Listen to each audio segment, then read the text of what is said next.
नमस्कार, स्वागत है आप सभी का दूरदर्शन मध्य प्रदेश के बेहद खास प्रोग्राम नमस्कार एमपी में। प्रोग्राम के इस एपिसोड को लेकर मैं हूं वृंदा आपके बीच आपके साथ स्वागत करती हूं आप सभी का एक बार फिर इस प्रोग्राम में। चलिए सबसे पहले शुरुआत कर लेते हैं। किसी भी दिन की शुरुआत यदि एक अच्छे से विचार के साथ करते हैं तो निश्चित ही वो हमारा दिन बन जाता है और सार्थक हो जाता है। तो एक अच्छा सा विचार हम आप तक पहुंचाने का प्रयास करते हैं। आइए जानते हैं आज का विचार।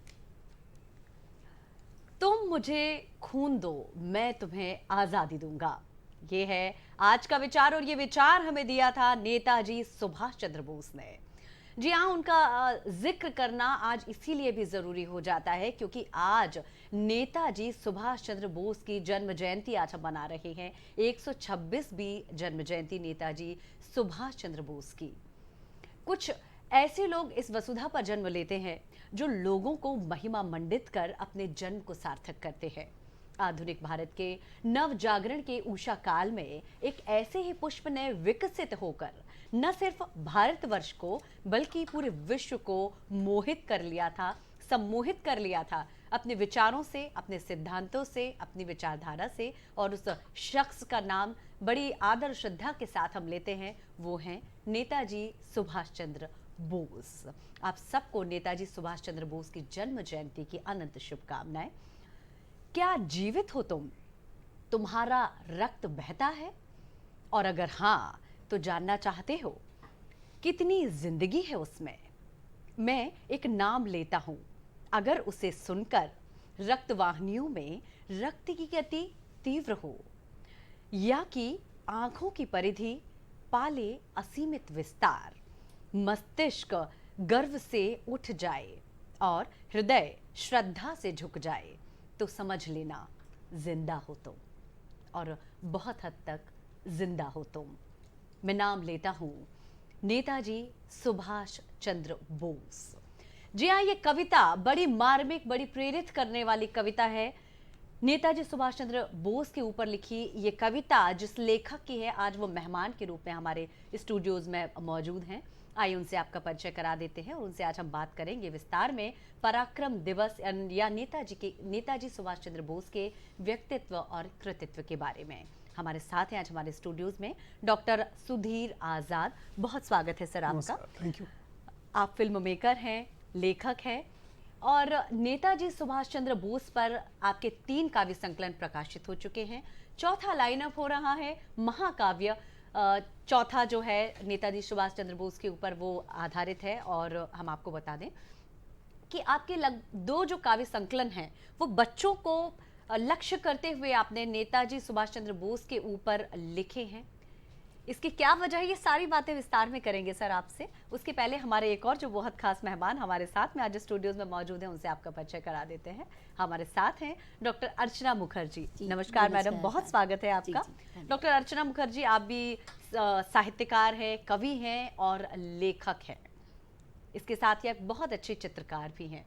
तो चित्रकार और कवि में कोई बहुत ज्यादा अंतर नहीं होता मैडम, ऐसा लगता है कि कहीं ना कहीं चित्रकार अपनी कूची से रंग भरने का काम जो करता है, उसी तरह से जो कवि होते हैं वो अपनी कल्पनाओं के माध्यम से ऊंची उड़ानें भरते हैं और एक सुंदर सृजन करते हैं। ठीक कहा, शब्द चित्र और रेखा चित्रों से अपनी संवेदनाओं को व्यक्त करना हमारा एक धार्मिक अनुष्ठान होता है जी, और जिससे हम समाज को कुछ नया दे सकते हैं, नई दिशा और नई दिशा देने का प्रयास करते हैं। महान सेनापति नेपोलियन कहता था कि मैं बड़ी बड़ी फौजों से नहीं डरता, मैं तो लेखनी से डरता हूँ। जी, लेखनी की ताकत से दुनिया में बड़े बड़े परिवर्तन की कामना कर देने वाले उन तमाम बुद्धिजीवियों को, तमाम साहित्यकारों को मैं बहुत आदर और श्रद्धा के साथ में नमन करती हूँ। और ऐसे ही बुद्धिजीवी और साहित्य सृजनकर्ता आज हमारे साथ में हमारे स्टूडियोज में, दूरदर्शन के स्टूडियोज में मौजूद हैं। उनका भी बहुत बहुत अभिनंदन करते हैं सर। बहुत अभिनंदन, बहुत स्वागत मैडम आपका। और चलिए चर्चा के दौर को हम शुरू करते हैं। नेताजी सुभाष चंद्र बोस जो जन जन के नेता हैं, न सिर्फ भारत में उन्हें नेता के रूप में एक्सेप्ट किया गया था, वरन पूरे विश्व उन्हें नेता के रूप में जानता है और उन्हें एक्सेप्ट करता है। जी बिल्कुल, तो आपने सही कहा। बर्लिन में उन्हें, जर्मनी में सबसे पहले नेताजी की जो है पदवी दी गई। बताइए, तो मतलब भारत का व्यक्ति और जर्मनी में उन्हें नेताजी को उपाधि दी गई। तो भारत के नाम को उन्होंने विदेशों में भी रोशन किया है, ये बहुत बड़ी बात है। सच्चे अर्थों में नेता का उन्होंने जो है चोला नहीं पहना, बल्कि अपने आप को चरितार्थ प्रूफ किया उन्होंने उनके कृतित्व, उनके व्यक्तित्व से। डॉक्टर सुधीर आजाद जी, आप चूंकि फिल्म मेकर भी हैं और आप लेखक हैं, दर्शकों आपको हम बताना चाहेंगे कि डॉक्टर सुधीर आजाद जो आज हमारे साथ में हैं, आपने नेताजी सुभाष चंद्र बोस पर पीएचडी भी की है। तो सर, सबसे पहले हम आपसे यही जानना चाहेंगे कि आपने सुभाष चंद्र बोस जी को ही अपने पीएचडी के पाठ्यक्रम के लिए क्यों चुना है, पीएचडी करने के? देखिए, जैसा अभी थोड़ा सा जिक्र आप दोनों ने भी किया कि मैं नेताजी, मुझे लगता है नेताजी उपमान उनके लिए थोड़ा सा छोटा और सीमित है। वो विश्वनायक हैं सही मायने में। और विश्वनायक जब हम कहते हैं तो एक ऐसा व्यक्ति जो अपने व्यक्तित्व और कृतित्व से सारी दुनिया को न केवल प्रभावित करता है बल्कि उस विचारधारा के साथ जोड़ देता है। मैं नेताजी सुभाष चंद्र बोस पर पीएचडी नहीं करने वाला था, सच ये है। मैं मिर्जा गालिब साहब की गज़लों पे काम कर रहा था, क्योंकि मैं लिखता हूँ। लेकिन कई बार ऐसा होता है कि मेरे अंदर वो समझ नहीं थी कि मैं इतने विराट व्यक्तित्व तक पहुंच जाऊं, लेकिन कई बार विषय आपको चुन लेते हैं जी। तो मैं बहुत ईमानदारी से ये स्वीकार कर सकता हूँ कि उस विषय ने मुझे चुन लिया। मेरे अंदर वो सामर्थ्य नहीं था कि मैं नेताजी को चुन लेता। पर आपने उस विषय के साथ में न्याय किया और आपके 3 काव्य संकलन प्रकाशित हो चुके हैं, 4था महाकाव्य आपका आने वाला है, साथ ही डॉक्यूमेंट्री पे भी आप काम कर रहे हैं, शैली डॉक्यूमेंट्री पे आप काम कर रहे हैं। उसके बारे में हम विस्तार से जानेंगे, समझेंगे। उसके पहले अर्चना जी से हम बात करेंगे। डॉक्टर अर्चना, क्या लगता है वर्तमान परिप्रेक्ष्य की यदि हम बात करते हैं, वर्तमान परिदृश्य की हम बात करते हैं, तो कैसे लुभाते हैं, प्रेरित करते हैं नेताजी सुभाष चंद्र बोस युवाओं के लिए, महिलाओं के लिए और हर एक व्यक्ति के लिए? जी वृंदा जी, आपने बहुत एक मौजूद बात कही कि नेताजी को हमने हमेशा एक युवा आइकॉन की तरह देखा है। कहते हैं मेले में जब कभी बच्चा खो जाता है तो उसका मलाल करते हैं, कई सालों बाद मिलने के बाद उसकी खुशी होती है। लेकिन नेताजी को हमने एक बार खोया और फिर हमने उन्हें दोबारा सदेह नहीं पाया। फिर भी मैं कहूँगी, आँख से आंसू न बहा, मिट्टी में मिल जाएगा, आँखों में तराशो, आँखों में संभालो, समुंदर से तराशा जाएगा। तो अब हम उनके न मिलने की बात को अलग रख दें और यदि उन्हें हम समग्र रूप से देखने की कोशिश करें तो हमें लगेगा कि नेताजी जो थे वो सर्वव्यापी महानायक थे। हाँ, तो उन्होंने जो है जो आज से 72 साल पहले जो उन्होंने सोचा वो आज भी उतना ही जो है वो मौजूद है। उनके जो सिद्धांत थे शिक्षा को लेके और गरीबी उन्मूलन को लेके और स्वास्थ्य को लेके, वो आज भी उतने ही प्रासंगिक हैं। बहुत महत्वपूर्ण बात अभी आपने कही डॉक्टर अर्चना। डॉक्टर सुधीर, आपसे हम जानना चाहेंगे कि 15 वर्ष की आयु में नेताजी सुभाष चंद्र बोस इतनी कम उम्र में अपना घर परिवार छोड़कर चले गए थे, एक मोह छोड़कर चले गए थे, तो क्या परिस्थितियां रही होंगी? हाँ, और कैसे? आपने बड़ा दिलचस्प सवाल पूछा है जी। मैं इससे पहले इसकी जमीन बताता हूँ आपको। 11 साल की उम्र का एक बच्चा, स्कूल की छुट्टी होती है, नाश्ते की छुट्टी होती है और वो मैदान में खड़ा है, चुपचाप नाश्ता नहीं कर रहा है और सामने आसमान देख रहा है। उसके 4 दोस्त उसके पास आते हैं और पूछते हैं कि तुम आज नाश्ता नहीं कर रहे हो क्या? तो वो कहता है कि नहीं, आज कल खुदीराम बोस की बरसी है। आज से 1 साल पहले 11 अगस्त को नेताजी सुभाष खुदीराम बोस को अंग्रेजों ने फांसी दे दी थी। तो उसके दोस्तों ने कहा कि तू 11 साल का बच्चा, तू क्या करेगा भाई, हम क्या कर सकते हैं सब लोग। उसने कहा कि मैं एक दिन का उपवास रखना चाहता हूं, मैं ये महसूस करना चाहता हूं कि त्याग कैसा होता है। 11 साल का बच्चा। जब उस बच्चे ने अगले दिन उपवास रखा और अगले दिन उपवास रखने के बाद साथ साथ उसके 4 दोस्तों ने उपवास रखा, देखिए एक विचार क्या होता है। जब स्कूल को पता चला कि खुदीराम बोस की बरसी के लिए 11 साल के बच्चे के साथ उसके 4 दोस्तों ने उपवास रखा है, अगले दिन पूरे विद्यालय ने उपवास रखा एक दिन का, और उसके अगले दिन पूरे कटक ने एक दिन का उपवास रखा खुदीराम बोस पे। तो ऐसा व्यक्तित्व, ऐसा विचार जो इतना सांस लेता हुआ, इतना जिंदा है, इतना जाविदा है, एक ऐसा विचार जो अपने ऊपर यकीन कर सकता है। तो उनके अंदर एक कसमसाहट थी, उनके अंदर एक जो मैं महसूस करता हूँ लगातार पढ़ के, क्योंकि मैं एक बात कह देना चाहता हूँ बहुत पहले कि दरअसल हम जितना जानते जाते हैं वो इस बात का एहसास दिलाता है कि हम नहीं जानते। तो नेताजी सुभाष चंद्र बोस के साथ जो उस समय एक बड़ा एक प्रश्न लगातार चल रहा था, वो ये था कि उनका पथ क्या हो, उनकी दिशा क्या हो देश की आज़ादी के लिए। बिल्कुल। तो एक बच्चा चूंकि लगातार वो बात सुन रहे थे, उनके मन में बात आ रहे थे, पृष्ठभूमि वैसी थी, माता पिता वैसे थे, स्वामी विवेकानंद को वो अपना मतलब एक गुरु जैसा मानते थे। उस समय तक आइडियल नहीं मानते थे, क्योंकि वो तो बहुत छोटे थे और एकदम जैसा होता है ना, परिंदा जैसा होता है कि बेतरतीब सा उड़ना। तो उस बेतरतीबी में अपने लिए रास्ता निकालने का जो रास्ता था वो था घर से जाना। ये आपने एक बहुत अच्छी बात बताई कि 11वां वसंत जो था, क्योंकि वसंत पंचमी के अवसर पे ही उनका जन्म हुआ था, उसी के आसपास, तो 11वें वसंत में अचानक खुदीराम बोस की जो ग्रीष्म उनके ऊपर की मार जो पड़ी, 11 बार वो जो है कारावास गए। हाँ, तो ये एक यकीनन मतलब इससे पहले भी, मतलब मैं नेताजी सुभाष चंद्र, जैसा आपने अभी जिक्र किया कि मैंने बच्चों के लिए 2 किताबें लिखी, तो उसमें उससे पहले भी 2 ऐसी घटनाएं हुई हैं जो मतलब बताता है कि किरदार क्या होता है। एक बच्चा अगर जरा सा है लेकिन वो कैसे सांस लेता हुआ है, या मतलब जैसे आप किसी को कहते हैं ना कि किसी को टच कर दो करंट लग जाए, ऐसा वो उनका किरदार था। तो वो जब वो घर से चले गए तो वो एक तपस्वी के पास एक बहुत घने जंगल में पहुंचे, जहां पहाड़ें, ऐसे लग रहा था कि पहाड़ें तपस्या कर रही हो, लीन हो समाधि में, ऐसा लग रहा था। तो जब उन्होंने उनको देखा नेताजी को, तो उन्होंने कहा कि नहीं, तुम्हारा जो कर्तव्य पथ है वो जंगलों से होकर नहीं गुजरता, या तुम्हारा कर्तव्य क्षेत्र ये वन नहीं है, तुम्हें समाज के बीच जाना होगा और समाज के बीच जाके अपनी भूमिका निश्चित करनी होगी और उन्हें जागरूक करना होगा। तो वो ऐसे घर छोड़ के गए थे और वो जो तपस्वी थे उन्होंने उन्हें वापस भेजा और फिर आके वो। वृंदा जी, मैं कहना चाहूंगी, इसीलिए कहा गया है, सोया भारत देश जगाया, जनता आ गई होश में, हिंद देश आज़ाद कराया सुभाष चंद्र बोस ने। और सचमुच वो जो एक अब आज़ाद जी तो जो है वो कलम से आज़ाद हैं, लेकिन उन्होंने हमारे देश को सच्चे अर्थ में आज़ाद कराने के लिए देश और देश की सरहदों के बाहर से भी दिल्ली चलो का जो नारा उन्होंने लगाया। और दिल्ली हमारे लिए सभी के लिए जो है एक ऐसा मंच है जहाँ से हमारी सारी आशाएं केंद्रित हैं। और इसीलिए जो है दिल्ली चलो मतलब एक मुहिम जहाँ से एक जो है युवाओं को जोड़ने का पूरे, हाँ, एक ऐसा झंडा वहाँ से मतलब आशाओं का झंडा जहाँ से फहरता है, तो इसीलिए उन्होंने कहा दिल्ली चलो। दिल्ली चलो का उन्होंने नारा दिया था। आज़ाद हिंद फौज की यदि हम बात करते हैं, उसके पहले मैं आपको कहना चाहूंगी कि किसी कवि की वो पंक्तियां मुझे याद आ रही हैं कि हम अन्याय कहीं भी देखें, सहे नहीं उसको चुप रहकर, लज्जित करें नहीं यौवन को, हम अत्याचारों को सहकर।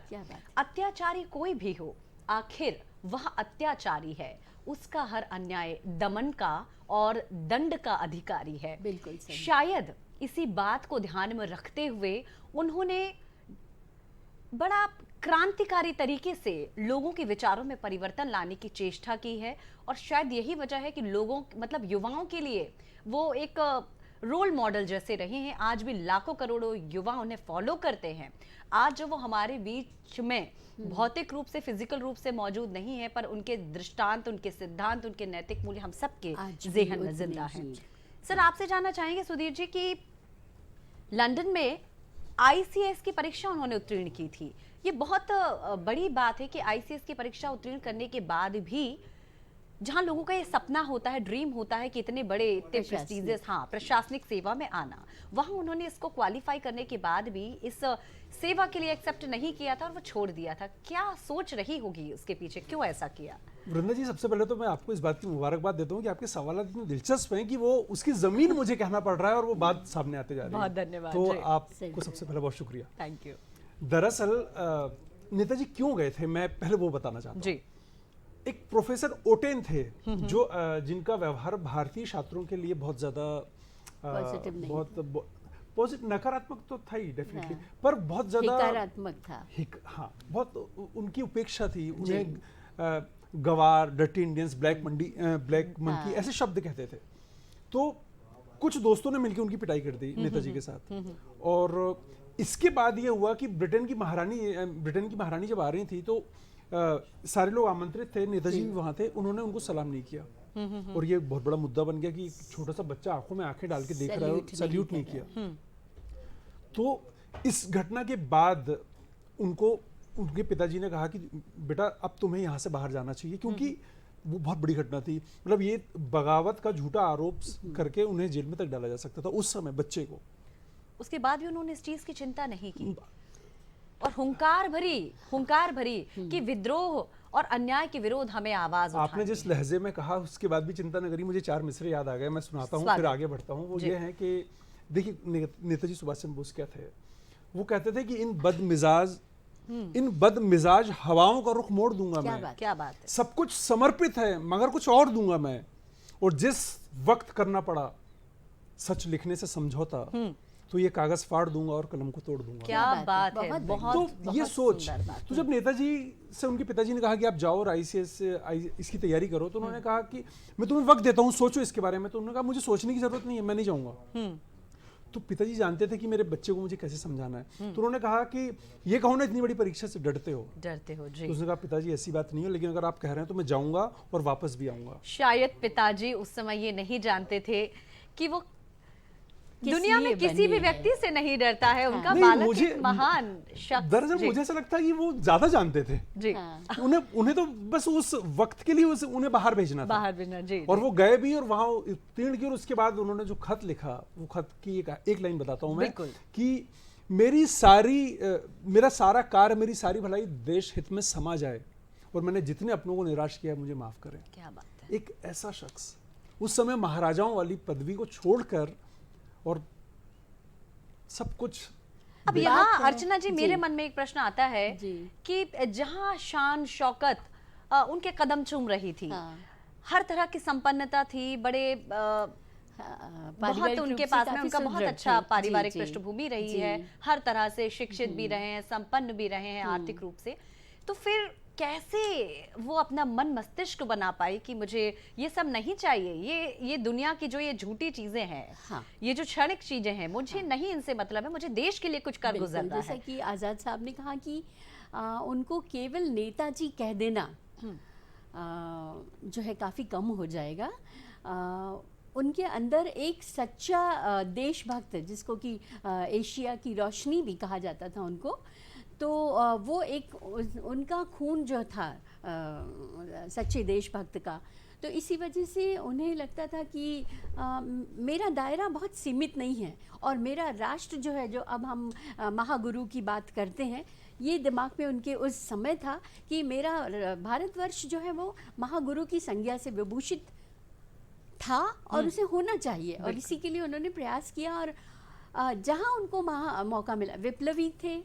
और मैं आपको एक बात और बता दूं कि चूंकि बंगाल जो है वो शाक्त संप्रदाय का जो है अनुगामी है, और कहीं उनके दिमाग में जो है वो महिलाओं की प्रति भी काफ़ी आदर सम्मान रहा है। और चूंकि रानी लक्ष्मीबाई उन्होंने रेजिमेंट के एक बारे में हम बात रेजिम- करेंगे आपसे। जी जी, कि उन्होंने तो रानी लक्ष्मीबाई, इसी वजह से उन्होंने जो है हर वर्ग के को चैतन्य करने का प्रयास किया। बिल्कुल। मैं एक चीज जोड़ना चाहता हूँ, मुझे ऐसा लगता है कि इन सबके बीच में जो एक सबसे बुनियादी चीज थी, जो मुझे लगातार लगा पढ़ने के बाद, श्री कृष्ण सरल जी ने बहुत काम किया है नेताजी सुभाष चंद्र बोस पे, बहुत काम किया है, और मैंने अपना पूरा शोधकार उन्हीं को समर्पित किया है। जी। तो जब उनको मैं लगातार पढ़ रहा था, तो मुझे जो एक बात समझ में आई कि नेताजी सुभाष चंद्र बोस को जो सबसे ज्यादा, जिस चीज ने बहुत ज्यादा तेजी से आगे किया, उनको सोचने में मजबूर किया, वो था परतंत्रता, गुलामी। तो वो ये कहते थे कि इतना समृद्धशाली अतीत है, इतना गौरवशाली इतिहास है, इतना इतना इतना सुसंस्कृत समाज है, हमारी सभ्यता इतनी पुरानी है, हम गुलाम क्यों हो गए। मतलब आप सोच के देखिए, छठवीं का बच्चा घर में आके अपने पापा से या अपने पिताजी से या अपने गुरुजी वेणी माधव दास, जो उनके लिए सूरज थे, उनका सबसे ज्यादा प्रभाव नेताजी सुभाष चंद्र बोस पे था, तो उनसे पूछता है सर गुलाम का अर्थ क्या होता है। अच्छा। हम गुलाम, वो सवाल देखिए एक बच्चे का, हाँ। 7वीं का बच्चा, 6वीं का बच्चा जी। 1 साल पहले वो अपने गुरु से पूछ रहा है कि गुरुजी हमारे देश में कितने लोग गुलाम हैं। ओहो। तो कैन यू इमेजिन सही। कि उनकी कल्पना जो थी वो उसका वो अद्भुत। बहुत माने असीमित थी, क्योंकि वो तो गुलाम नहीं थे, एक बहुत ही संपन्न परिवार के स्वच्छंद व्यक्ति थे। बावजूद उनको शायद देश की उस आखिरी पंक्ति का ख्याल था कि शायद कहीं बहुत सारे लोग गुलामी में। बेहतरीन बात की आपने यार। आप आई एम सॉरी, आप लोग कितनी बेहतरीन बात कर रहे हैं। मैं एक छोटा सा किस्सा और उनका है। बिल्कुल। एक बच्चा 3री क्लास का बच्चा आता है और घर में आके हर दिन की तरह अपना बस्ता साइड में रख के, और वो जाके आंगन में लेट जाता है ऐसे हाथ फैला के। तो माँ चिंतित होती है कि बेटा ये क्या कर रहे हो। तो वो कहता है कि बेटा तुम ऐसे लेटे क्यों हो और ये जमीन में तुम्हारे हाथ फैले क्यों हैं। बच्चा, तीसरी में पढ़ने वाला बच्चा कहता है कि माँ मुझे आज पता चला है कि हमारा देश गुलाम है, हमारी माता गुलाम है, मैं उस गुलाम माता के दर्द को अनुभूत करने की कोशिश कर रहा हूँ। Can you imagine? देखिए आज़ाद जी, मुझे लगता है आपने तो इनके ऊपर शोध किया है, पर नेताजी के बारे में बात करते हैं तो रोंगटे खड़े हो जाते हैं हमारे। कई लोग मैडम ऐसे बिल्कुल सही कह रहे हैं आप कि कुछ बातें ऐसी होती हैं, कुछ सोच ऐसी होती है जो कहीं ना कहीं गूज बम्स मेरे बिल्कुल हो रहे हैं। सर आपके बारे में भी हम कुछ बातें करना चाहेंगे। दर्शकों हम आपको बता दें कि आज़ाद जी हमारे साथ में हैं, डॉक्टर सुधीर आज़ाद, और आपकी 3 किताबें जो पब्लिश हो चुकी हैं। चौथी महाकाव्य पे आपकी सुभाष चंद्र बोस जी की महाकाव्य पर आपका चिंतन, मनन और सृजन चल रहा है लगातार। तो बच्चों को समर्पित जो 2 किताबें हैं, आज एक किताब मेरे हाथ में आई है, क्रांति संत नेताजी सुभाष चंद्र बोस। इसे आप भी देख सकते हैं और स्क्रीन पर जैसे कि आप देख सकते हैं आज इस किताब का विमोचन भी होने जा रहा है, शायद आज ही 26 तारीख को। जी। तो ये आपके लिए पहले तो बहुत सारी बधाई। हम चाहेंगे कि कुछ बताएं आप, इस किताब को लिखने के पीछे आपका क्या उद्देश्य रहा है, क्या है इस किताब में? आपने कविता पढ़ी थी बहुत शुरू में कि बिल्कुल, क्या इसके किताब के कलेवर से ही मैंने वो कविता पढ़ी थी, मापदंड जिसका शीर्षक था। बड़ी जी। मापदंड पैमाना होता है। पैमाना ये कि आप वाकई कितने जिंदा हैं। आप अगर देखिए, जिंदा होना, सांस लेना जिंदा नहीं और जीना ये अलग अलग चीजें। जैसे एक नदी बहती है और एक नदी चलती है, अंतर है। नदी जा रही है, नदी बह रही है। बिल्कुल वैसे ही इस किताब को लिखने की सबसे बड़ी वजह है कि आज का बच्चा संवेदनात्मक रूप से, भावात्मक रूप से अपने राष्ट्र से कैसे जुड़ाव महसूस करता है। और दूसरी चीज, जो सबसे बुनियादी चीज, जैसे आपने कहा कि ये इसका बुनियादी कारण क्या है, इसका बुनियादी कारण ये है कि छोटी छोटी वजहों से हार मानने वाले आज के बच्चे ये देखें कि सबसे विकटतम और सबसे विपरीत समय में कैसे सबसे बढ़िया सृजन हो सकता है। उसका जो एक सबसे बड़ा उदाहरण है वो नेताजी सुभाष चंद्र बोस है। बिल्कुल। मतलब नेताजी सुभाष चंद्र बोस कहते हैं कि आप जहां हैं, उनका कथन देखिए आप, कि आप जहां हैं, जैसे हैं और जिस परिस्थिति में हैं, वहां अपनी भूमिका चुनिए और आगे बढ़ जाइए। अगर आप एक बच्चे हैं तो आप वहां कैसे बढ़ सकते हैं, आप एक नेता हैं तो कैसे आगे जा सकते हैं। एक रेजिमेंट है, जैसा अभी हम जिक्र कर रहे थे, जब हम बात करेंगे तो मैं बताऊंगा। तो कहीं भी अगर आप हों तो आपके होने के मायने हो, सार्थकता हो, आपके आसपास की परिधि में वो स्पार्क हो कि आपके आसपास के लोग उस जिंदगी को महसूस करें। बिल्कुल सही कहा सर आपने। आपने कहा कि नेताजी जो थे उनका तो शायद चिर यौवन रहे, वो उनका बाल्यावस्था भी युवाओं की तरह सोच रखता था, और फिर बाद में तो हमने उनको आज तक भी हमारे लिए जो युवाओं के आइकॉन है वो।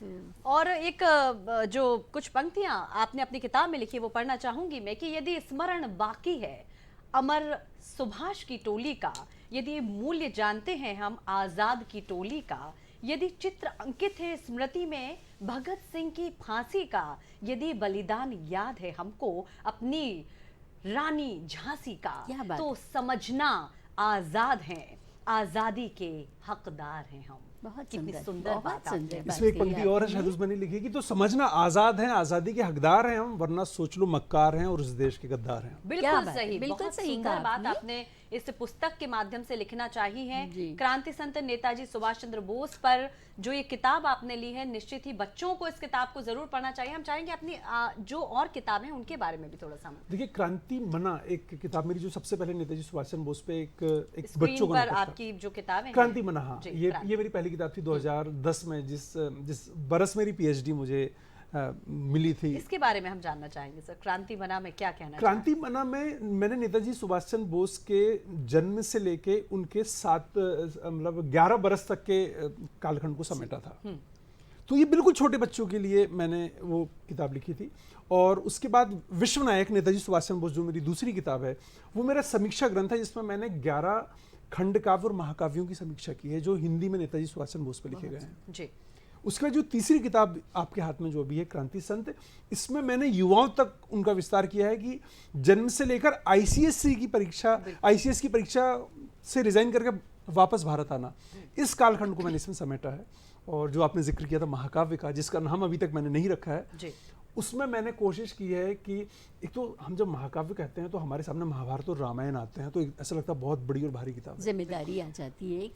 तो मैंने कोशिश की है कि मैं बच्चों के लिए लिखूं, कि वो किताब, मतलब ये मैं कह रहा हूं और मुझे मालूम है ये इस कहने के मायने क्या है, कि मैं नहीं चाहता कि वो किताब एक बहुत अच्छी अलमारी में रखी हो। मैं चाहता हूं कि वो किताब हर उस जगह पर रखी हो जहां बच्चा एक लम्हे में उठा के उसको हाथ में ले सके, उसकी जबान वैसी हो, उसका एहसास वैसा हो, उसकी भाषा उतनी सरल हो कि बच्चा उससे जुड़ सके और महसूस कर सके कि एक अगर 7 साल का, 11 साल का, 15 साल का बच्चा या 23 साल का युवा राष्ट्र के लिए उस समय ये निर्णय ले सकता है, तो सही मायने में हम किसी भी परिस्थिति में, गुलाम हिंदुस्तान में एक आदमी सांस ले रहा है और आग लगा रहा है, हम तो आज आजाद हैं। प्रबंध काव्य इसमें के बारे में भी हम आपसे बात करना चाहेंगे कि क्या है वो, क्या प्रबंध काव्य हिंदी साहित्य की एक विधा है जिसमें खंड काव्य और महाकाव्य आते हैं। तो जब हम महाकाव्य कहते हैं तो किसी व्यक्ति के संपूर्ण जीवन का वर्णन उसमें होता है, जैसे रामचरितमानस है तो प्रभु राम, भगवान राम के सारे पूरा उनका व्यक्तित्व और कृतित्व है। तो ये प्रबंध काव्य का एक पहला जो टुकड़ा कह सकते हैं वो, या पहला रूप कह सकते हैं, वह महाकाव्य। और खंड काव्य में एक घटना विशेष या परिस्थिति विशेष या दर्शन विशेष को कहा जाता है। तो मैं महाकाव्य लिख रहा हूँ जिसमें उनके जन्म से लेके और वो शैली तक का जिक्र है। तो दर्शकों, ये इन किताबों को हमें भी जरूर मंगवाना चाहिए ताकि नेताजी सुभाष चंद्र बोस के व्यक्तित्व, कृतित्व के वो अनछुए पन्ने, वो अनछुए पहलू, अनछुई बातें जिन तक हम नहीं पहुंच पाए हैं, जिनके बारे में हमें नहीं पता है, उनके बारे में भी हम जानकारी हासिल कर सकें। जी, आपने बहुत अच्छी बात कही। इसके पहले कि हम चर्चा के दौर को आगे बढ़ाएं, अपने दर्शकों को एक बार याद दिलाना चाहेंगे कि हमारा ये कार्यक्रम लाइव प्रोग्राम है, लाइव फोन इन प्रोग्राम है और हमारे जो टेलीफोन नंबर्स हैं वो भी लगातार टेलीविजन स्क्रीन पर फ्लैश हो रहे हैं। आप उन नंबर्स से जुड़ें, उन नंबर्स का इस्तेमाल करें और अपने, यदि आपके ज़हन में कोई प्रश्न है विषय से संबंधित, आज नेताजी सुभाष चंद्र बोस के व्यक्तित्व, कृतित्व के बारे में चर्चा कर रहे हैं, पराक्रम दिवस के बारे में आज हम बात कर रहे हैं, तो जुड़ें और अपने प्रश्न हमारे मेहमानों से, अपने विशेषज्ञों से जरूर पूछें। डॉक्टर अर्चना जी, आप कुछ कह रहे थे। हाँ, मैं कहना चाह रही थी कि आपने बहुत अच्छी बात कही कि इन किताबों को हमें चिंतन मंथन करना चाहिए, पठन करना चाहिए। और जैसा कि आज़ाद जी ने कहा कि उन किताबों को इसलिए पढ़ना चाहिए, बालकों को भी और पालकों को भी और युवाओं को भी, ताकि उनको एक दिशा निर्देशन, माने जो उनकी शायद किताबें अभी तो हम लोगों के लिए अपठित हैं, लेकिन शायद ऐसा लगता है कि वो एक दिशा निर्देशन का काम, जैसे हम गीता पढ़ते हैं हमें बहुत सारे जीवन के दर्शन उसमें दिखाई देते हैं, कई सारे हमारी समस्याओं के समाधान दिखाई देते हैं।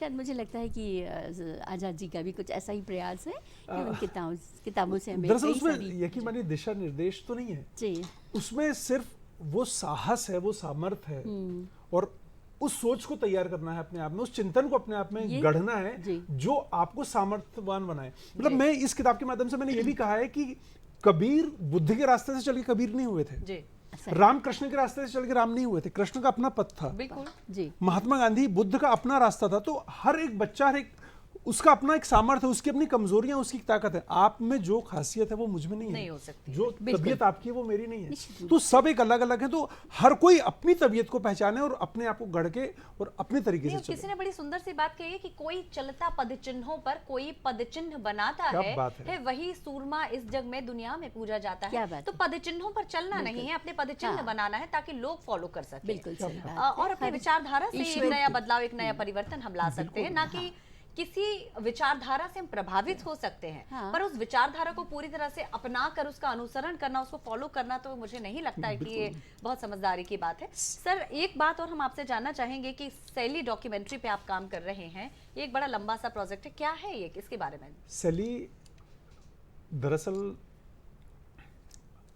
एक कोड नेम है ये उस हवाई जहाज का जिससे नेताजी सुभाष चंद्र बोस ने अंतिम उड़ान भरी थी 17 अगस्त में 1900, देखिए इधर उधर हो रहा है मेरे, इसलिए मैं वो सन को नहीं कहना चाहता। 17 अगस्त को ताइहोगु वहां से उन्होंने जिस वायुयान से, जिस हवाई जहाज से उड़ान भरी थी, उसका बड़ी कम उम्र थी उस समय उनकी। हाँ, और तब उन्होंने, उसका कूट टाइम था शैली। और ये डॉक्यूमेंट्री मेरी मैं पिछले आप कह सकती हैं कि 2015 से इस पे काम कर रहा हूँ, तो 16-17 बरस हो गए। चूंकि बजट बहुत बड़ा, अरे रास्तों से गुजरना है इस पे काम करने के लिए जहाँ से नेताजी सुभाष चंद्र बोस गुजरे हैं, और ये बहुत बड़ा काम है। बहुत बड़ा, आप जानते हैं फिल्म जिम्मेदारी। मेकिंग एक कितना गहरा माध्यम है, और मैं बहुत हल्का काम या ऐसा काम नहीं करना चाहता कि करने के लिए कर दिया, बिल्कुल क्योंकि ये आपने बहुत जिम्मेदारी सही वाला काम कहा, है। क्योंकि किसी भी इतिहास के पृष्ठ से निकाले गए नायक के बारे में कोई भी बात हम कहते हैं तो उसमें ऑथेंटिसिटी और बहुत जरूरी होती है। इतने सारे देशों से उनकी यात्राएं, इतने सारे लोगों से वो मिले, तो उस पाथ से तो पूरा गुजरना पड़ेगा। तो इसलिए मैं अभी इकट्ठा करने की कोशिश कर रहा हूँ चीज़ें, और लेकिन इस बात का मैं वादा और दावा दोनों करता हूँ कि बहुत जल्दी ये डॉक्यूमेंट्री आप लोगों के सामने जी, होगी। तो सर आपका जो साहित्य सृजन चल रहा है नेताजी सुभाष चंद्र बोस के ऊपर, जो आप काव्य रचना कर रहे हैं, उसमें आपको अपार सफलताएं मिले, इस तरह की शुभकामनाएं, और आपने अपना इतना अमूल्य समय हम सबके साथ में दिया, इतनी महत्वपूर्ण बातें हमारे साथ में साझा की निश्चित ही, उसके लिए आपका बहुत धन्यवाद, बहुत आभार हमसे जुड़ने के लिए, हमारे स्टूडियोज में आने के लिए। Thank you very much. दर्शकों, अभी हमारे साथ में जुड़े हुए थे डॉक्टर सुधीर आजाद। आप लेखक और फिल्म मेकर हैं, बहुत महत्वपूर्ण बातें उन्होंने हमारे साथ में साझा की। अब एक और हमारे नए मेहमान हमारे इस प्रोग्राम में जुड़ने वाले हैं, उसके पूर्व एक छोटा सा विराम हम लेंगे। बने रहिए हमारे साथ, कहीं भी मत जाइएगा। एक नए मेहमान को आपसे परिचित कराएंगे और कार्यक्रम को आगे बढ़ाएंगे। बने रहिए हमारे साथ। एक भारत श्रेष्ठ भारत।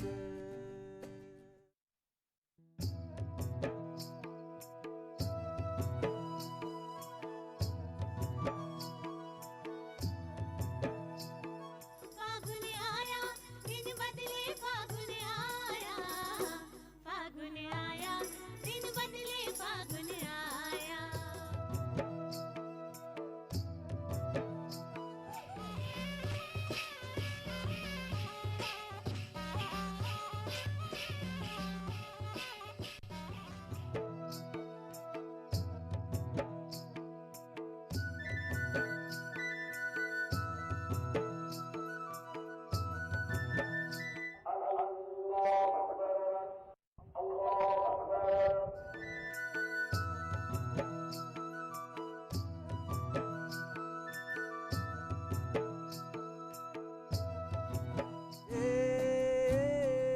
एक भारत श्रेष्ठ Bharat. Give your taste buds a royal treatment. From the magnificent kitchen of the Lalit, where food is cooked with passion and served with love.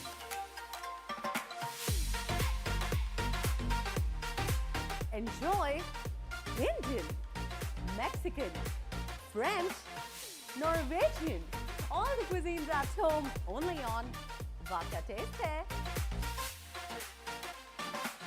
So come and enjoy the culinary journey only on DD National.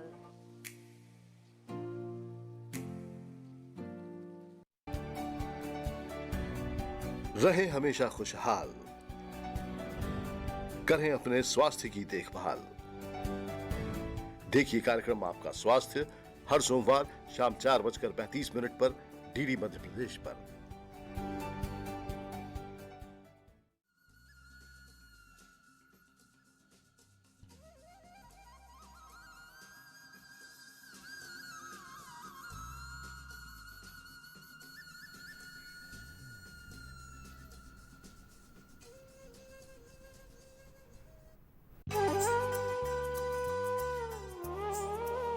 छोड़कर अपना जुड़ रहे हैं।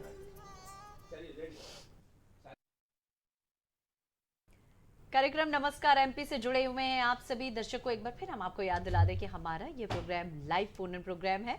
तो आप सब जानते हैं कि हमारे संपर्क सूत्र, हमारे टेलीफोन नंबर्स लगातार आपके टेलीविजन स्क्रीन पर डिस्प्ले हो रहे हैं। इन नंबर्स का इस्तेमाल करें, जुड़े हमसे हमारे इस प्रोग्राम में।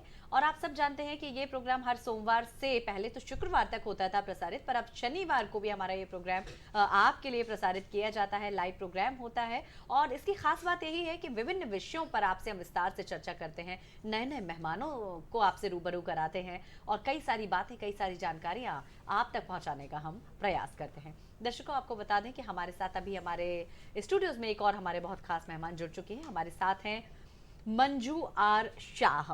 मैडम नमस्कार, बहुत स्वागत है आपका। आप शिल्पकार हैं, उत्तराखंड से हमारे बीच में यहाँ पर उपस्थित हैं। IISF जो विज्ञान और साहित्य से संबंधित एक फेस्ट चल रहा है, उसमें आप उत्तराखंड से यहाँ पर प्रतिनिधित्व कर रही हैं, आई हैं यहाँ पर। मैडम, शिल्पकार की पहचान क्या होती है? मैम, शिल्पकार किसी भी कला को गढ़ने का काम करता है। शिल्प जी, तो हम चाहेंगे हमारे दर्शकों को आप बताएं कि आप किस तरह का कार्य करते हैं। मैम, मैं ये पाइन ट्री होता है उत्तराखंड के जंगलों में, पिरुल जिसको कहते हैं, तो ये जंगलों में आग लगने का मुख्य कारण होता है। वहाँ से आपने देखा होगा कि हजारों लाखों करोड़ों जंगल आग से जल जाते हैं, तो उसमें जब ये सूख जाता है, बारूद का काम करता है। तो हम अगर छोटी सी चिंगारी भी उसमें पड़ जाती है तो पूरे जंगल को राख कर देती है। उसमें हजारों जानवर मर जाते हैं। और अभी आप देख रहे हैं कि वन्य जीव संघर्ष बहुत ज़्यादा हो रहा है। जो जंगली जानवर हैं वो शहरों की ओर पलायन कर रहे हैं। तो उसके लिए हमने इससे विभिन्न प्रकार के शिल्प को बढ़ाने का काम किया है, ताकि जंगलों को भी हम सुरक्षित और महफूज रख सके, वन्य प्राणियों का भी संरक्षण संवर्धन हम कर सके। जी बिल्कुल। और उसके साथ ही महिलाओं को और रोजगार मिले, जी, जी। स्वरोजगार के लिए प्रेरित हो। तो ये बहुत अच्छी बात आपने की है मैडम। आत्मनिर्भर बन रहा है हमारा भारत, आत्मनिर्भर बन रहा है हमारा प्रदेश। तो आत्मनिर्भरता की ओर महिलाओं के कदम, महिलाओं के जो पहल है वो बहुत महत्वपूर्ण है। स्वरोजगार के माध्यम से जुड़कर वो आत्मनिर्भर मध्य प्रदेश का जो माननीय प्रधानमंत्री जी का जो लक्ष्य है, जो सपना है, उसे पूरा करने का काम कर रहे हैं। और आप जैसे शिल्पकार, आप जैसी महिलाएं हजारों लाखों महिलाओं की प्रेरणा के स्रोत भी बन रही हैं। मैडम, किस तरह की चीजें आप इससे शिल्पकारी जो आप करते हैं, क्या क्या बनाते हैं? मैम, डेकोरेटिव आइटम्स मैं बनाती हूँ। बास्केट है, हैट है, मैट है, इस तरह। और ज्वेलरीज हैं, ये टॉयज वगैरह हैं, टी कोस्टर्स वगैरह हैं।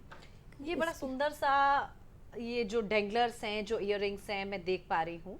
तो क्या ये भी आपने उसी से बनाया हुआ है? मैम, ये एक ट्री होता है, उसका जो सीड गिर जाता है तो ये किसी काम का नहीं रहता है, तो हमने उसको इस बार इसके रूप में, इयररिंग्स के रूप में ढाला है। यानी जो चीजें हमारी वेस्ट हो रही हैं, जिनका कोई उपयोग नहीं कर पा रहा है, तो उसको किस तरीके से उपयोग करके उसको सार्थक, उसका कुछ अच्छा उपयोग कर सकते हैं, और कैसे लोग रोजगार के लोग उन्मुख हो सकते हैं, ये आप काम कर रहे हैं। बड़ी सुंदर आर्ट है ये, बड़ी सुंदर शिल्प है, हम इसे देख पा रहे हैं। मैम, ये जो इयररिंग्स आपने बनाए हैं, ये किस चीज के आपने बनाए हुए हैं? ये भी मैम पाइन ट्रीज के हैं। पाइन ट्रीज के इयररिंग्स आपने बनाए जी। तो IISF में आप आए हैं, उत्तराखंड का प्रतिनिधित्व कर रहे हैं, क्या आपने देखा वहाँ पर? यहाँ पर जो कला और विज्ञान को साथ साथ जोड़ने का प्रयास किया गया है। तो यहाँ पे जो कलाकारों को है, एक बड़ा मंच मिलता है जहाँ पे देश विदेश के कलाकार आते हैं। उससे हर कोई कुछ ना कुछ आइडियाज़ लेके जाता है और अपने शिल्प में नई तरह की डिजाइन्स को करता है। जी। तो उससे कहीं ना कहीं क्रिएटिविटी आती है, इनोवेशन आता है। जब हम दूसरों की कला को भी देखते हैं तो हमें प्रेरणा मिलती है। हमारे साथ में हैं मंजू आर शाह। आप एक शिल्पकार हैं और शिल्पकार के साथ में हम आपकी मुलाकात आज करवा रखे हैं। किस तरह से हम जो चीज़ें अनुपयोगी हैं, उन चीज़ों को हम कैसे यूजफुल एक बड़ी खूबसूरत सी शिल्प का रूप दे सकते हैं, आर्ट का रूप दे सकते हैं, वो आप हमें बता रही हैं। दर्शकों, हमारे साथ में डॉक्टर अर्चना मुखर्जी भी हैं। मैडम, आपसे हम सुभाष चंद्र बोस जी के व्यक्तित्व कृतित्व पर बात कर रहे थे जी। अब हम आपसे ये जानना चाहेंगे मैम कि महिलाओं के प्रति उनके मन में नेताजी सुभाष चंद्र बोस के बारे में एक बहुत अलग तरह की श्रद्धा थी, एक बहुत सम्मान था महिलाओं के प्रति, और उन्हें लगता था कि महिलाएं देश की वो शक्ति हैं, वो ताकत है जो बहुत बड़ा परिवर्तन ला सकती है, बहुत कुछ कर सकती हैं। बिल्कुल सही। तो उसका कोई उदाहरण? सही कहा वृंदा जी आपने। आओ झुककर करे सलाम उनको जिनके हिस्से में ये मुकाम आता है, खुशनसीब होते हैं वो जो खून देश के काम आता है। तो चूँकि देश की आधी आबादी जो है महिलाओं के नाम दर्ज होती है, और आज से 7 दशक पहले भी महिलाओं की जो स्थिति या जो महिलाओं की जो पोजीशन नेताजी महसूस करते थे, तो इसी उसमें उन्होंने झांसी रानी रेजिमेंट बनाया और लक्ष्मी सहगल उसकी कैप्टन थी। तो इससे ये पता चलता है कि महिलाओं को भी उन्होंने उतना ही सशक्त वहाँ वैसे भी शाक्त संप्रदाय के जो कि प्रतिनिधित्व करता है बंगाल, तो बंगाल और उड़ीसा और असम, तो उन्होंने महिलाओं के की ऊर्जा को भी जो है उसका भी बहुत अच्छा दोहन उन्होंने किया। महिलाओं को भी शिक्षित देखना चाहते थे, वो महिलाओं को भी नेतृत्व करती हुई जो है चिनगारी के रूप में देखना चाहते थे, और इसीलिए उन्होंने इस रेजिमेंट की कंस्ट्रक्शन किया। तो इससे पता चलता है कि बहुत ही खुला नज़रिया उनका पूरे मतलब बालक पालक और महिलाओं के लिए जो है बहुत खुला नज़रिया उनका था। जहाँ उस समय की यदि हम बात करते हैं, थोड़ा सा पीछे यदि हम जाते हैं, तो महिलाओं की स्थिति उतनी अच्छी नहीं थी, या महिलाओं के लिए इतना ज़्यादा लोग आगे नहीं बढ़ाते थे। पर उस समय भी, उस दौर में भी नेताजी सुभाष चंद्र बोस ने महिलाओं को एक शक्ति स्वरूपा माना, एक सृष्टि रूपा मानकर, और ये जो रानी रेजिमेंट, रानी लक्ष्मीबाई रेजिमेंट का गठन किया था, वो निश्चित ही हम सबको आदर और श्रद्धा से भर देता है नेताजी सुभाष चंद्र बोस के। नेताजी, मैं कहना चाहूँगी कि महिलाओं की स्थिति तो हमेशा से सुदृढ़ थी। हम वैदिक काल से लेके आर्य सभ्यता से लेके हम अपने पुराने उन महिला का चरित्रों को यदि हम उनका अध्ययन करते हैं, तो महिलाएं तो दुर्गा जो है अष्टभुजा थी, और सारे असुर जब पराजित हो गए तो उन्होंने एक महिला से आह्वान किया, एक देवी से आह्वान किया। महिला कभी भी अशक्त नहीं थी, पर हमारी इतिहास की कुछ ऐसी एक युग आया जिसमें महिलाओं का प्रोटेक्शन ज़रूरी हो गया था, असुरक्षित हो गई थी। उस समय थोड़ा सा जो है एक महिलाओं के प्रति नज़रिया अलग था। बाद में फिर धीरे धीरे सभी मैंने पुरुष विमर्श की बात करें तो सभी को लगा कि नहीं, महिलाओं का भी की भूमिका भी जो है वो एक समाज के निर्माण के लिए बहुत आवश्यक है, और नेताजी ने ये बहुत इस तरह की बात उस समय सोची। ये बहुत महत्वपूर्ण बात हो जाती है। जी बिल्कुल, और ये बिल्कुल सच्चाई है कि सृष्टि रूपा है महिलाएं, तो जहाँ समाज निर्माण में उनका महत्वपूर्ण योगदान है, वहीं चरित्र निर्माण में भी। घर की यदि हम बात करते हैं तो बच्चों को शिक्षित करने में पहली पाठशाला होती है माँ। बच्चों में संस्कारों का बीजारोपण करने का भी यदि हम कहें तो माता पिता दोनों करते हैं, पर चूंकि बच्चा माता के संपर्क में ज्यादा रहता है तो माएँ ज्यादा अच्छे से उस चीज को पोषित कर पाती हैं। मैं कहूँगी कि फ्रायड ने कहा है कि हमारे यहाँ तो खैर अभिमन्यु से बहुत बड़ा उदाहरण है गर्भावस्था का। उसके बाद फ्रायड ने कहा है कि 5 साल में बच्चे का ब्रेन जो है पूरी तरह से तैयार हो जाता है, फिर वो तो पूरा फिर जीवन भर विकसित होता रहता है, जो भी उसने सीखा है लर्निंग उसकी। तो पहली लर्निंग जो होती है वो माँ की पाठशाला से होती है। तो उस माँ के ऊपर केंद्रित करके उन्होंने यदि एक विचार दिया इस रेजिमेंट को, तो ये एक बहुत प्रशंसनीय बात थी। बिल्कुल। मैडम, आप कविताएं भी लिखती हैं, साहित्य सृजन भी करती हैं, तो आपकी एक प्यारी सी कविता को भी हम जरूर सुनेंगे, और नेताजी सुभाष चंद्र बोस के व्यक्तित्व कृतित्व पर चर्चा लगातार हम जारी रखेंगे। उसके पहले मंजू शाह जी हमारे साथ में हैं।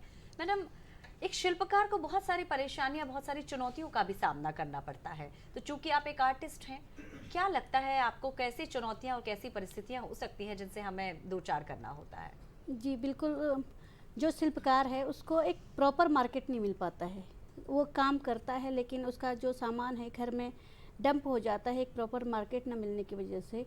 तो उसके लिए एक प्रॉपर मार्केट की व्यवस्था होनी चाहिए ताकि लोग इस काम को करें तो आगे बढ़ें और स्वरोजगार के क्षेत्र में अपना कदम बढ़ाएं। जी बिल्कुल। तो मैडम, कहीं ना कहीं परेशानियां, चुनौती हर इंसान की राह में है, पर उन परेशानियों को, उन चुनौतियों का सामना यदि हम डटकर कर लेते हैं तो निश्चित ही हमारी प्रगति के मार्ग में कई सारे रास्ते खुलते जाते हैं और हम सफलता के शिखर की ओर अग्रसर होते जाते हैं। मैडम, आपने जो ये हमें बताया, ये जो आपके यहाँ पर उत्तराखंड में पाया जाता है, जी, चीड़ के जंगल है। चीड़ के जंगल है, उसका और आप किस तरह से एक शिल्पकार उपयोग कर सकता है? इसके लिए हमारे उत्तराखंड में बहुत लोग उसके जो जड़ है उससे भी मूर्तियाँ वगैरह और बहुत डेकोरेटिव आइटम बना रहे हैं। उसके बगैर जो छाल है उससे भी हमारे यहाँ पे आए हुए हैं काफ़ी लोग वहाँ से। तो मतलब उसका हम पूरी तरह यूज करते हैं, जो जिसको बिल्कुल हटाने की बात की जा रही है वन विभाग द्वारा। पर भी हम देख रहे हैं आपका ये वन विभाग द्वारा हटाने की बात की जा रही है, क्योंकि ये जिस भूमि में गिरता है उसको एसिडिक कर देता है। और वहाँ पे जो है जड़ी बूटियाँ जो हैं, जो छोटी छोटी जड़ी बूटियाँ होती हैं हमारे उत्तराखंड में, वो उग नहीं पाती हैं। इसके जहाँ पर इसकी पत्तियाँ बिखरी होंगी उसके नीचे कोई भी जड़ी बूटी उग नहीं पाती है। तो इसको हटाने की बात की जा रही है, तो हम उसको रिसाइकल करके नए तरह के उत्पाद बनाना चाहते हैं।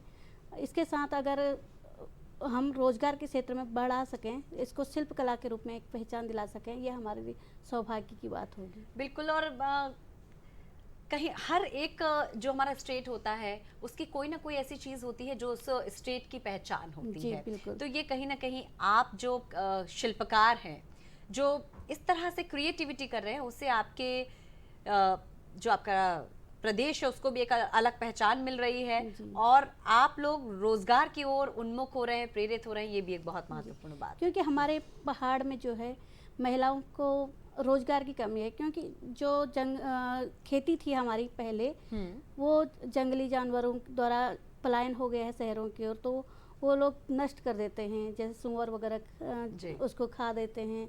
इसके अलावा बंदर जो हैं काफ़ी सब उधर आ गए हैं, तो कुछ भी हम लोग उगा नहीं पाते खेतों में। मैडम, जैसे ये बड़ा सुंदर सा आर्टी क्राफ्ट में देख पा रही हूँ, ये क्या है, इसके बारे में थोड़ा सा ये बताएं। कछुआ है। ये फेंगशुई के अनुसार कछुआ घर में रखना शुभ माना जाता है।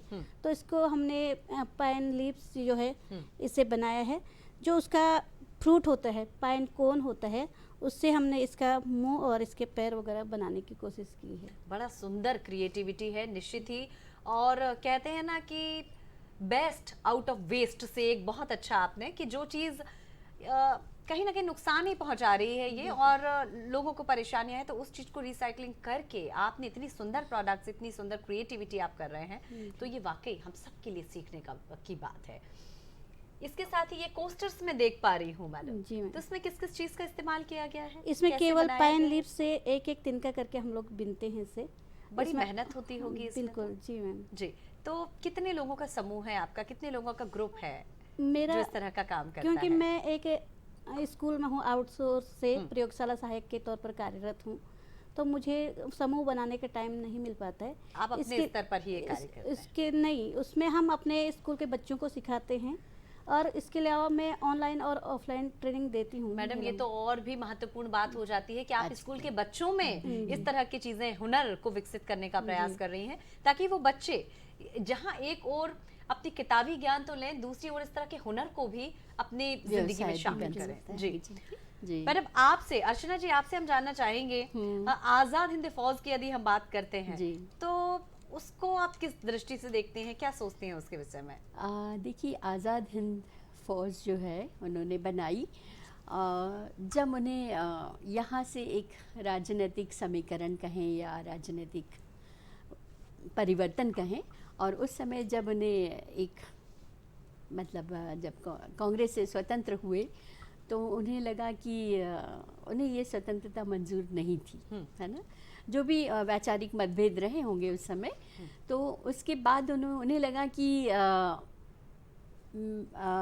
सभी का सम्मान, सभी के विचारों का सम्मान जो है अपेक्षा की जाती किसी भी दल से। पर जब ऐसी स्थिति नहीं बनी, तो उन्हें लगा कि नहीं, मुझे सच्चे अर्थ में देश के हित में एक ऐसे फौज का निर्माण करना है जो आज़ादी को कुछ अर्थ दे। हाँ, तो उन्होंने आज़ाद हिंद फौज का निर्माण किया, और उसमें फिर देश के युवाओं को उन्होंने जो है उनके रक्त को जो है वो एक अच्छे मैडम, जहाँ तक यदि हम बात करते हैं इस आज़ाद हिंद फौज की, तो उसका जो लोगो था, जो चिन्ह था, वो था दहाड़ता हुआ शेर। हाँ। तो कहीं ना कहीं वो जो उन्होंने लोगो भी चुना था, तो वो ऐसा था कि लोगों को कितना प्रेरित करता है। हाँ। इसीलिए तो उन्हें कहा गया है कि मतलब सुभाष चंद्र बोस जी का जब नाम आता है तो नेताजी तो खैर अपनी जगह है, लेकिन दहाड़ता हुआ शेर जो है वो उनका एक उनकी पहचान है। कि जैसा अभी बात हुई कि जिंदा तो सभी हैं, लेकिन ज़िंदगी उसी की है जो वाकई उसको कोई मकसद दे रहा है। तो वो शेर जो है एक मतलब माँ दुर्गा का वाहन तो है ही, लेकिन युवाओं के गर्म खून का भी प्रतीक है। बिल्कुल। तो हमारा मैडम, एक राष्ट्रीय चिन्ह है। लास्ट जी। प्रश्न आपसे हम पूछना जी। चाहेंगे, और उसके बाद में एक कविता के बाद आपके इस कार्यक्रम को हम समाप्ति की ओर लेकर जाएंगे, कि मैडम, अभी की यदि हम बात करें तो नौजवानों के लिए, युवाओं के लिए किस तरह से सुभाष चंद्र बोस जी का व्यक्तित्व और कृतित्व प्रेरित करता है उन जैसा बनने के लिए? देखिए, जहाँ नौजवान शिक्षित तो हो रहे हैं लेकिन भ्रमित हैं, और उनको दिशा निर्देशन की ज़रूरत है। तो नेताजी को जब हम उनके चरित्र की बात करते हैं तो स्व से निकल के पर के लिए उन्होंने जो प्रयास किया, उनका अपना एक संपन्न समृद्ध परिवार था, पर उससे हटके उन्होंने विरोधों को सहते हुए जिस तरह से पूरे देश के लिए बल्कि पूरे विश्व के लिए उन्होंने जो है कामना की और उसके लिए प्रयास किया, तो युवाओं के लिए भी हम यही एक संदेश देंगे कि युवाओं को अपने यौवन को सार्थक बनाने के लिए परजन हिताय प्रयास करना चाहिए, फिर मुकाम तो अपने आप मिलता ही जाता है। मैडम, कोई कविता आप यदि सुनाना चाहें तो उसके साथ हम आज उन्होंने जो पाइन ग्रास के बारे में कहा कि दावानल जिसे कहते हैं, उस जंगल की आग को उन्होंने नारी के श्रृंगार में जो है बदल दिया अपने आर्टिकल से। ये बहुत अच्छी सर्जना एक नारी का जो है जो है पर्याय होता है। तो मैं कहूँगी, रिश्तों को गुनो कुछ यूं, रिश्तों को गुनो कुछ यूं, जो दिल की आभारी हो, भीतर और बाहर की रंगोली दहलीज सवारी हो, कुछ तुम भी खिलो उनमें, नवगीत खिले उसमें, भावों से भरी बगिया सरगम सी क्यारी क्या हो। बात है। लेकिन हमारा जो पहला सेशन था उसके लिए मैं ज़रूर नंदा जी कहना चाहूँगी।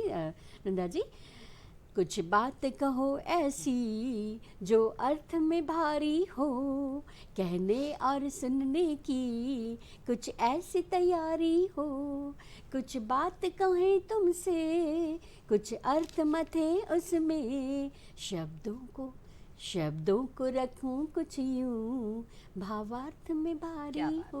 बहुत सुंदर बात मैडम अभी आपने कही है, और निश्चित ही आज का ये प्रोग्राम उम्मीद है आप सभी को पसंद आया होगा। नेताजी सुभाष चंद्र बोस के बारे में बहुत सारी जानकारियां आप तक पहुंची होंगी, जो अभी तक आप नहीं जिन बातों से फैमिलियर होंगी, वो सारी बातें, अनछुई बातें हमने आज लोगों तक पहुंचाने का प्रयास किया। आज हमारे साथ में डॉक्टर सुधीर आजाद पहले सेशन में थी, उसके बाद में डॉक्टर अर्चना मुखर्जी और मंजू शाह जी आप हमारे साथ में इस स्टूडियोज में मौजूद थी। आपका अपना समय देने के लिए और हमसे एक स्वस्थ चर्चा करने के लिए आपका बहुत धन्यवाद, बहुत आभार।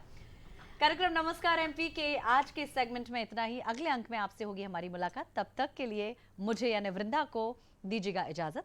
नमस्कार।